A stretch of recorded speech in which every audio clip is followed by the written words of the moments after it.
Hyss is a hidden gem from developer Sunskill Studio. Hyss means to lift and swing somebody in the air in Swedish. Writer Astrid Lindgren made the word famous as well, when she used it to describe pranks. And it fits. Not only are you swinging and throwing cows around all the time, also Lindgren was known for writing books for both kids and adults, and Hyss is designed with those two audiences in mind. Well, until the last levels I suppose, where the puzzles are rather complex. Too complex for kids I'd say, but maybe that's just me. Hyss offers two characters and a cow to play with. You're either the big troll Grusa, who can throw cows around, smash objects and jump very far, or you are the small gnome Vilde, who can charm cows to follow him and he can move through narrow spaces. Together, Grusa and Vilde, with the help of the occasionally summonable Miss Cowknight, need to traverse these beautiful landscapes in order to rescue the beloved subjects of the Cow Queen. Because what is this about? Well, Hyss has your two protagonists run around in this magical world, solving interesting puzzles and freeing cows. That's necessary because the Cow Queen accidentally set on a fairy, crushing a little creature in the process, which then led to the Fairy Queen adopting all the cows. It's your job to release the cows, convince the Fairy Queen that cows actually aren't evil, and yeah, that's really the extent of the storyline here. Like I said, fit for kids and adults with funny taglines and eerie pictures. The story is paper thin, but that's fine because the heart and soul of this game lie elsewhere.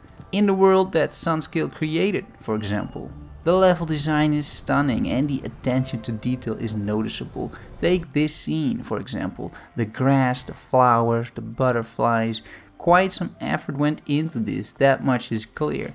It's been a while since I've seen such a beautiful world in a game. The starting areas really pop with their vibrant colors, they teach you the basics and the puzzles are easy.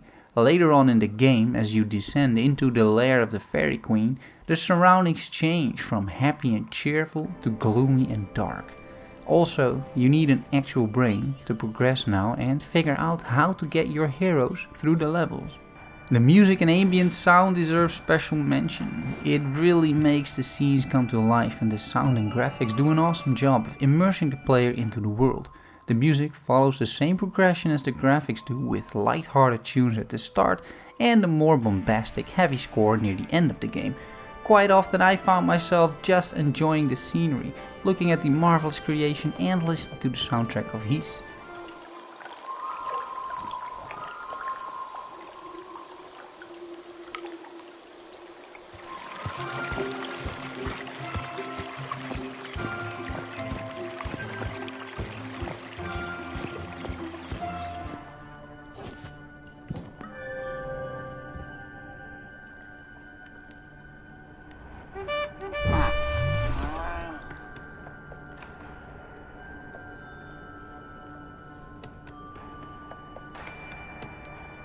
It's a stunning experience and Sunskill's claim to put focus on beautiful high quality environments is definitely warranted. I just can't get enough of these worlds.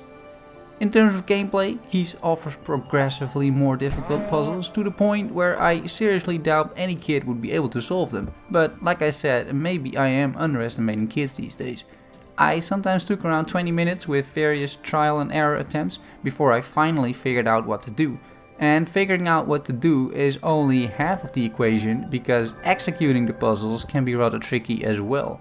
Especially later on, the puzzles involve both thinking about a solution but then also mechanically executing that solution. Not an easy task.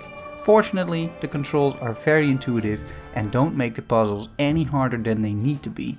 I never found myself failing due to wonky character controls, which is definitely good to see. Should you be afraid that your PC might not run all of this on ultra quality, the game offers quite a good amount of visual and sound options. There's various quality settings, a field of view slider, depth of field settings, and this game gets the options right. Something that recently AAA developers failed to do. There's one more aspect to this game, which are the treasures you can find tucked away in corners during your travels. At first, it's unclear what the purpose is of these, but after completing the game, these treasures allow you some new game modes. Or rather, different ways to play the game. You can have it rain fish all the time, for example, or hop around like a frog, or be invisible. I just enabled 8 treasures at the same time and then the world looks like this.